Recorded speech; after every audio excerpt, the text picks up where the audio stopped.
past weekend, James Wan released his latest original horror film. So today we're going to stop and rank all 10 James Wan films from the worst to the best.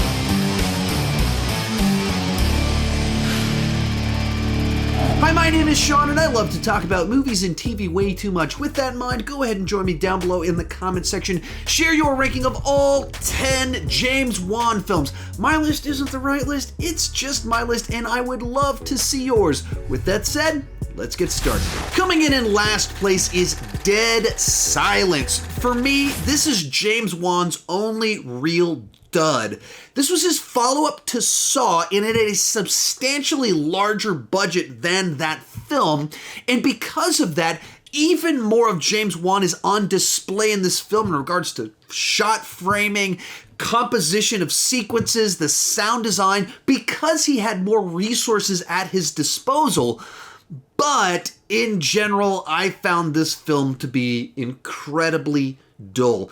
At its core, it's a mystery about what's going on with this doll, the murder of the wife, and this family legacy. And for a mystery to really work, you have to care about the central characters, and I simply didn't. The lead character didn't have any discernible, unique character qualities that made him stand out in any meaningful way, and Donnie Wahlberg's character just feels like stock detective guy that doesn't believe our lead suspect. Therefore, even as we had reveals about the family and other characters, it's all competently made. I just didn't really care about any of it. The movie was written by frequent James Wan collaborator Leigh Whannell, who later went on to publicly slam the film with a blog post titled Dead Silence, the hellish experience of making a bad horror film. Now, unfortunately, eventually he deleted the post, so we don't have the full text of it available. But what we can discern from the snippets we still have, basically, it wasn't an idea that he was particularly passionate about, but they were offered the opportunity to make a follow-up to Saw. He was forced to generate an idea as quickly as he could, and this is what he came up with. And then he basically said, script doctors came in, messed with his script, all sorts of studio interference, and it was a bad experience overall. If the writer of the film calls it a bad horror movie, I'm inclined to agree with him. As a point of reference, Dead Silence is the only James Wan film I would distinctly give a negative review to. All the rest, I think I'm going positive on. Number 9, Insidious II. For me, this was a movie that worked better as an expansion of the mythology rather than as a continuation of the story. Feels like a very talented director, a clever writer, trying to work around the corner that they wrote themselves into at the end of the previous film. Problem here is that the end of the last movie made it very clear what was going on with Patrick Wilson's character, and then in this film, we're doodling around for too long trying to figure out, is something wrong with him? When all along we know that's the case. It removes all the tension from the story when we know exactly where things are headed before the movie even starts. Along those exact same lines, Lin Shaye's name appears in the opening credits for the film that makes it pretty clear that her character, Elise, is going to return in the film, and given what happened to her in the previous film, it's easy to imagine in what context that will happen here, and it just creates a scenario where we just know where everything is headed from the very beginning of the movie. And it's frustrating because some of the sequences are still handled really well. Astral projection is still an interesting way to explore this type of story. And I think this is a classic example of sometimes what makes for a great cliffhanger at the end of a movie doesn't really set you up all that well for a sequel. And while I do think there was more to explore in this universe with the mythology and everything, I'm not quite sure the best direction to go was following up with the exact same family and having Patrick Wilson do his Jack Torrance impression at the end. Next up, Death Sentence. Now this is an interesting one for 3 different reasons. First off, it's James Wan doing a bleak revenge thriller, and I'm into that kind of thing. Second, it's loosely tied to the Death Wish franchise. Basically, this movie is sort of an adaptation of the book Death Sentence, which was a sequel to the book Death Wish, which is the influence for the two movies of the title, Death Wish. Third reason of mild interest is that it takes place in Columbia, South Carolina in the year 2007. I lived in Columbia, South Carolina in the year 2007. I actually lived in the bad part of town where I got robbed. So this story has specific ties to a phase of my life that's kind of interesting to me. Anyway, as for the film itself, in a lot of ways, it's kind of a by-the-numbers revenge thriller in that our lead character is wrong and he goes out for revenge, but it plays out the actual brutal, logical consequences of this type of story. Instead of it just being a revenge fantasy where something horrible happens at the beginning and then our hero exacts revenge for the rest of the movie, bad things keep happening to our hero. It's a tale of the dangers of revenge. You do get some satisfying moments of these bad dudes getting taken out, but other times are just absolutely brutal gut punches in how the tale plays out, and that it doesn't just reward getting revenge, but it does get so dark, so bleak at times that it does suck some of the joy out of watching this sort of story, in that it doesn't allow you to just enjoy it. Number 7, Malignant. One of the most boldly weird, big studio horror films of all time, and a movie that only someone like James Wan could actually make. He's someone who made a name for himself directing dark horror films, but then over the last decade launched the Conjuring franchise that has made billions of dollars, and then directed Furious 7, as well as Aquaman, which were billion-dollar films in and of themselves, and therefore he has enough clout in Hollywood to get a very weird, bonkers horror film greenlight with a studio budget, but schlocky B-movie horror film, plot points, devices, all sorts of stuff like that. It is a wild experience. It also feels like a guy that likes to make small, weird horror films who spent a decade doing sequels to his own movies and doing mainstream blockbusters that just had to get all of the weird out in one movie. There's enough plot points in this film to fill up 5 different movies. And because of that, it's a film that feels a little bit like it's trying to go from A to D, and instead of going by the way of B and C, it decides to stop by K and then to F and back to Z just to get over to D. So there's a lot of stuff in this movie, but I am so glad that this movie exists, that we have a movie that is such a true expression of a horror fan for horror fans without much concern about appealing to a broad audience. Some of it doesn't work. Some of it is a little bit too serious while being too goofy at the same time. There's some odd music cues at certain points in time,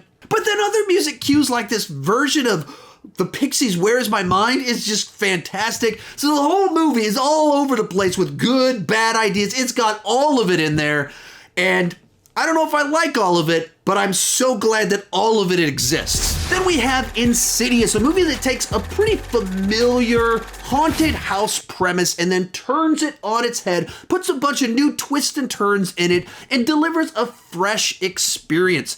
Until the astral projection aspects of the film are introduced, it feels like a very familiar story about a child in jeopardy with a spooky house.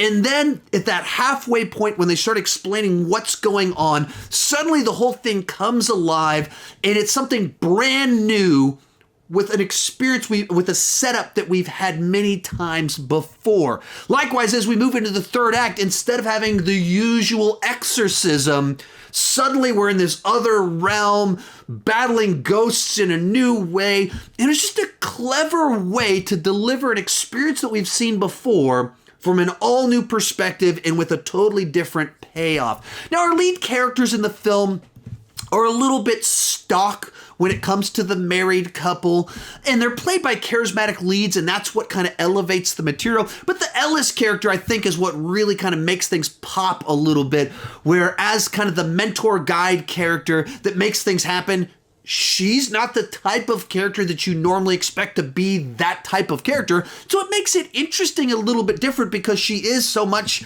like your usual grandmother with a very interesting job. So when you put it all together, not like a top tier horror film or anything like that, but a nice addition to the genre that finds a way to do something different while still being the same. Kicking off our top 5, Furious 7, a movie that when it was announced that he was directing it, just seemed like that came out of absolutely nowhere, because he's so known for directing horror films, and these movies are so not horror films. Beyond that, to this day, it's probably the movie that has the fewest of his directorial distinctives when it comes to the film. But that's not to say that there wasn't a tremendous amount of his talent on display here, for the simple fact that he was given the almost impossible task of making a coherent story when his lead actor died in the middle of production. And the end result is a film that makes sense, plays from beginning to end in a coherent fashion, despite serious setbacks during production. Now, of course, this movie exists as a big, dumb spectacle film. I call them Taco Bell movies. They're cinematic fast food. They're not designed to be fine dining, but that doesn't mean they're not incredibly delicious to consume. And that's what this movie is for me. It's fun to watch all the wacky hijinks. It's fun to watch Vin Diesel and Jason Statham battle each other with dueling pipes on a rooftop while The Rock is shooting a minigun at drones and helicopters. It's dumb, but it's an awful lot of fun. In the end, James Wan was able to pull together all these different plot lines, give it enough of a plot line to set up all the ridiculous hijinks, and at the end of the film, he was able to pay tribute to Paul Walker while sending off Brian's character in what felt like an emotionally satisfying way. In 4th place, Aquaman, James Wan's other big franchise blockbuster film that once again feels very far removed from most of the rest of his filmography, but I think this one has a few more of his distinctives when it comes to his style and visualization when it compared to Furious 7. In particular, there's a lot of weird creatures here. You get some scary moments. Even though the use of color is very different from that of his horror films, he has a distinct use of vibrant, bright colors with this film. Also, the way that he shoots action sequences with the camera pulled back, wide-angle shots, long takes where you can see everything taking place. I think all of that show distinctives of him as a director. And even as you look at like Malignant and the way the third act plays out, wide shots of the action taking place, all of that is right in Aquaman as well. When it comes to the movie itself, it can certainly be corny at times. It can be a little bit goofy, but it's having fun with a character that is inherently campy by nature. And so I had fun with it. It's telling kind of the Shakespearean tragedy, except under the water. It's got some big globe-trotting adventure plot lines to it. You get epic battles. I love all of that stuff. So I'm a sucker for this sort of thing. So I had a lot of fun with it. Real quick, before I give you my top 3, remember to join me down below in the comment section. Share your ranking of all of James Wan's films. Also, if you've enjoyed this content, I've done a bunch more like it. You can check out my other director rankings right up here, as well as this video where I ranked a bunch of the top horror franchises. If you've enjoyed this video, there's definitely something up there that you'll enjoy. In 3rd place, Saw. It's pretty remarkable to think about. This movie was made by James Wan and Leigh Whannell when both of them were like 26, 27 years old, and for only about $1 million. And it launched this long-running franchise that had a new movie come out this year that's generated hundreds of millions of dollars, launched both of their careers, and despite being followed up by a bunch of sequels with larger budgets, it's still easily one of the best of the franchise with a great final twist, and all the elements that made this series memorable are present and on display from the very beginning. Jigsaw is just a great, compelling character driving the story forward. This is a movie that low-key has a great cast to it, where you don't think about the cast of this movie normally when you think about it, but when you watch it, you're surprised. Like, oh yeah, Danny Glover's in this movie, and there's all of these other great actors filling out the different parts throughout the film. There's a series of interesting ideas and concepts that are slowly revealed through the investigation being done by the investigators in the film, and it just makes for a fun world to slowly go into. And unlike the later films in the franchise, a lot of the gore is implied. It doesn't need to just shock you with what it's showing. You're intrigued by the story, the mysteries, the characters, trying to figure out exactly what is going on. And they made a great horror film that launched an iconic franchise. Our runner-up, The Conjuring 2. James Wan's second outing with the Warrens is another rock-solid horror film grounded by two great lead characters. This time the budget's even bigger, the story covers more ground, and it just does a nice job of expanding the world of The Conjuring. On the personal level, with the Warrens, it brings in the press and the way the general public perceives of them and what they're doing. And it tries to build on this theme of skepticism, that there's a bunch of people that don't believe them, and as they go and investigate these cases, they don't believe all the people that they're trying to help. They want to help them, but that doesn't mean they always can or should believe them, and it just adds an interesting conflict in it that's not just ratcheting up the insanity that's taking place. But as you go throughout this movie, there's even more practical ghost effects with all sorts of gross visuals, creatures showing up, but he's so good at creating these visuals that get under your skin and are creepy in just the right ways. And so for me, this is his best franchise with the most interesting world and the best characters at the center.